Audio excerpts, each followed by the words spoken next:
Hello दोस्तों, नमस्कार। स्वागत है आपका आरडब्ल्यू टेक परिवार पर। उम्मीद करता हूँ बहुत मस्त होंगे, स्वस्थ होंगे और अपनी तैयारी में व्यस्त होंगे। एसएससी जेई 2025 की तैयारी में लग रहे हो? और एसएससी जेई 2025 आपको पता है कि नोटिफिकेशन यानी इसका आपके पास 30 जून को नोटिफिकेशन आ जाएगा। और इसका जो एग्जाम है वो आपका कैलेंडर में ऑलरेडी दे रखा है। It is proposed from 27th to 30th October. Yes ना? मतलब अक्टूबर के लास्ट वीक में आपका पेपर होने वाला है। आपका ब्रांच कोई सा भी हो सर, आप चाहे सिविल ब्रांच से हो, चाहे मैकेनिकल से हो, चाहे इलेक्ट्रिकल से हो। आज से अगर मैं बात करूं सर, आज से अगर बात करूं सर, मेरे पास जून जो है वो आधा चला गया है सर। उसके बाद में अगर हम बात करें जुलाई, अगस्त, सितंबर, अक्टूबर और 15 दिन, ये मतलब मोटा मोटा अगर हम बात करें तो मेरे पास सर 3 महीने और 10 दिन मान लो, क्योंकि लास्ट का जो है वो 4-5 दिन वो माइनस कर दो और इधर से जो है वो आज माइनस कर दो, तो मतलब 5 दिन और माइनस कर दो, तो लगभग अपन मान ले तो 3.5 महीने मान ले सर, मोटा मोटा अगर हम बात करें 3.5 महीने। तो क्या ये 3.5 महीने में मेरी तैयारी हो सकती है? यस ना? और ठीक है सर, अगर तैयारी करनी है जो है वो मेरे को करनी है, तो आपको ये चीज पता होनी चाहिए सर। ये आपको चीज जो है वो क्या होनी चाहिए सर? पता होनी चाहिए। क्या? कि आपके पास सब्जेक्ट पैटर्न आपको पता है एसएससी जेई का, कि एसएससी जेई में आपके पास जो है वो पहले आपके पास सीबीटी 1 होगा।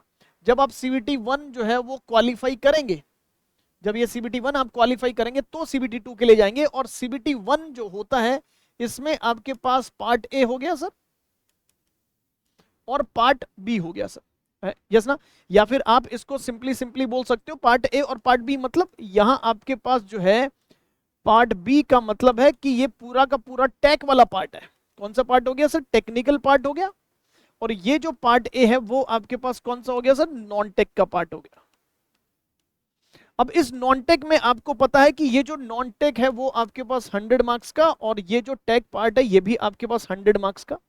ठीक है ना? यानी 200 मार्क्स का जो है वो आपके पास ये सीबीटी 1 रहने वाला है, 200 मार्क्स का। यस ना? अब इस नॉन टेक पार्ट में आपके पास जो है वो कौन आने वाला है सर? रीजनिंग आने वाली है आपके पास। कितने मार्क्स की? 50 मार्क्स की। और आपके पास जो है वो जीएस वाला पोर्शन है 50 मार्क्स का। और ये पूरा प्योर टेक्निकल है, आपके पास टेक्निकल सब्जेक्ट्स है 100 मार्क्स की। तो सर मैं किस तरह से ये जो 200 मार्क्स है इसमें कितने नंबर मेरे को लाने होंगे जिससे मैं ये सीबीटी 1 क्वालिफाई कर पाऊं?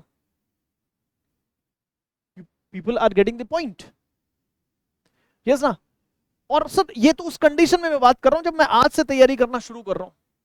मेरे को नहीं पता आप पहले से तैयारी कर रहे हो नहीं कर रहे हो। यस ना? बहुत से बच्चे अब तैयारी करने के लिए सोच रहे हैं, तो मैं क्या सर अटेम्प्ट कर सकता हूं इसको? यस ना? सोच सकता हूं कितने नंबर लाने होंगे 200 में। तो थोड़ा सा प्रीवियस ट्रेंड की बात कर लेते हैं ना, कि प्रीवियस ट्रेंड में सर क्या कट ऑफ रही थी सर, क्या कट ऑफ रही थी। तो अगर मैं कट ऑफ का एनालिसिस बात करूं सर, यस ना? अब इन सब्जेक्ट्स में आपके पास देखो, इन सब्जेक्ट्स के बारे में अपन आगे अलग से एक सेपरेट वीडियो में लेके आऊंगा, जिसमें आपको कि टेक्निकल में कौन कौन से सब्जेक्ट्स इंपॉर्टेंट है वो मेरे को पढ़ने चाहिए। यस ना? रीजनिंग में 50 में से मैं कितने मार्क्स लेके आ सकता हूँ, जीएस में से 50 में से कितने मार्क्स लेके आ सकता हूँ। यस ना? कि अगर मैं इन 3 महीने के समय में अगर पढ़ूं सर। ठीक है ना? तो सबसे पहले अपन कट ऑफ पे बात कर ले। तो कट ऑफ पे अगर बात करूं तो जैसे मैं बात कर रहा हूं सर मैकेनिकल और इलेक्ट्रिकल इंजीनियरिंग, तो मैकेनिकल और इलेक्ट्रिकल इंजीनियरिंग का जो कट ऑफ होता है सर, ये कंबाइन कट ऑफ होता है। यस ना? ये क्या है सर? कंबाइन कट ऑफ बनता है।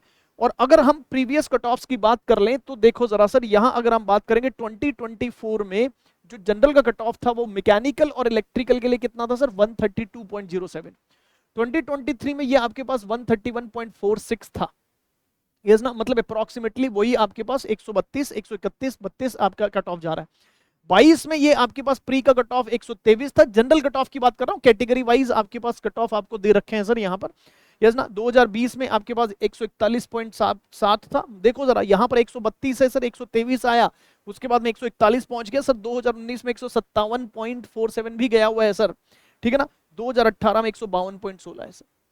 ठीक है ना? मतलब 150 पार भी गया हुआ सर, 157 पॉइंट मतलब 160 के करीब भी गया हुआ 200 में से। आप सोचो इतना कट ऑफ गया है। लेकिन पिछले अगर मैं ये आपके पास पिछले कंसेक्यूटिव आप 4 जो है वो लास्ट देखोगे तो आपका 132 हाईएस्ट जो है वो 141 आपका जो है वो गया हुआ है।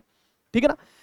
गेटिंग और नॉट, ये आपके पास जनरल का कट ऑफ है। अब इसके अंदर जो है वो मैं आपको जो है वो रिकमेंड करूंगा कि आप जो है वो क्या करो सर, आप जो है वो ये दो लास्ट वाली कट ऑफ अगर हम देखेंगे, मतलब दो रिसेंट लास्ट वाली सर, रिसेंट लास्ट वाली कौन सी है सर, ये आपके पास 2023-24 वाली अगर मैं कट ऑफ देख लूं सर, सर ये क्यों देख रहे हो, ये इसलिए देख रहा हूं कि भैया पहले जो आपका पेपर 1 था वो तो सेम टू सेम जैसे ही सीबीटी 1 होता है, सीबीटी होता है, वो पहले भी सीबीटी था, लेकिन आपके पास जो पेपर 2 था वो डिस्क्रिप्टिव होने लग गया, यस ना, पहले डिस्क्रिप्टिव होता था, अब जो है वो सीबीटी होने लग गया, सॉरी, यस ना, अब आपका क्या होने लग गया सर, सीबीटी यानी कंप्यूटर बेस्ड ऑब्जेक्टिव टेस्ट होने लग गया, यस ना। और इनकी अगर मैं कट ऑफ की बात करूं तो उस केस में आपके पास पिछले 2 साल से ये कहानी हो रही है, तो पिछले 2 साल से जब ये कहानी हो रही है तो आप जो है वो अगर इसको ध्यान से देखोगे मेरे दोस्त, तो ये कट ऑफ आप जो है वो लेके चलो सर, मतलब अगर आप तैयारी करने जा रहे हो तो आपका टारगेट जो है वो क्या होना चाहिए कि सर मैकेनिकल और सिविल, सॉरी मैकेनिकल और इलेक्ट्रिकल अगर आपका ब्रांच है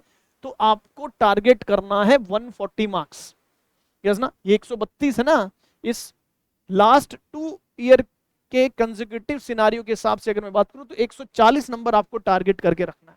अब मेरे को टेक्निकल में सर क्या क्या पढ़ना है, नॉन टेक में जो है वो मैं रीजनिंग में कितने मार्क्स लेके आऊं, जीएस में कितने मार्क्स लेके आऊं, ये सारी कैलकुलेशन आपको करनी है, कट ऑफ मार्क्स मैंने आपको बता दी। ये बात होगी सर किसकी, मैकेनिकल और इलेक्ट्रिकल की, तो अगर आप मैकेनिकल इलेक्ट्रिकल से हो तो आपको इतने नंबर जो है वो लाके तैयारी, भाई आपका पोटेंशियल आपको देखना है कि सर मेरे को इस इतने नंबर तो लाने पड़ेंगे मिनिमम, यस ना, भाई तैयारी जब कर रहे हो तो टारगेट होना चाहिए ना आंखों के सामने, ये वो टारगेट दिखा रहा हूं मैं आपको, आंखें खोलने वाला जो है वो वीडियो है ये, गेटिंग और नॉट। और इसके बाद अगर मैं बात करूं सर किसकी, सर सिविल इंजीनियरिंग की, किसकी बात कर लूं सर, सिविल इंजीनियरिंग की अगर हम बात कर लें तो सिविल इंजीनियरिंग में भी नंबर ऑफ वैकेंसी सिविल में ज्यादा आती है इन कंपैरिजन टू मैकेनिकल और इलेक्ट्रिकल इन एसएससी जेई, यस ना। तो यहां अगर हम बात कर ले तो देखो जरा सर इनकी जो कट ऑफ गई है ईयर वाइज, 2024 में 122.93, 123 मान लो, 2023 में 108.17, 2022 में 110.57, 2020 में 120 भी गई हुई है सर, यहाँ 2024 से देखो 120, 2019 में 123 भी गई हुई है और 2018 में 127 भी गई हुई है, 27.40 सर, गेटिंग और नॉट।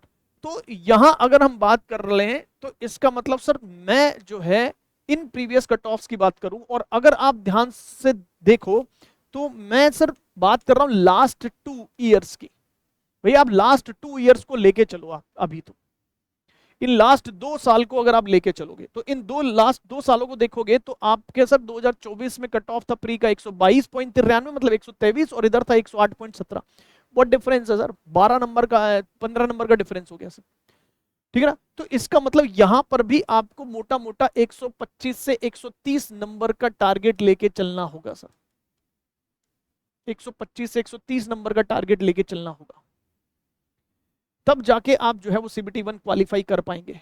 अब इस 125 और 130 में से आपके पास जो है वो 100 नंबर का तो रीजनिंग और जीएस है, भाई 100 नंबर का आपके पास रीजनिंग है, प्लस 100 नंबर का आपके पास क्या है सर, जी 50 नंबर का रीजनिंग है, 50 नंबर का आपके पास जीएस है, तो 100 नंबर तो आप जो है वो यहां से टारगेट करोगे, और बाकी का 100 मार्क्स जो है वो अपने पास क्या है सर, टेक्निकल है।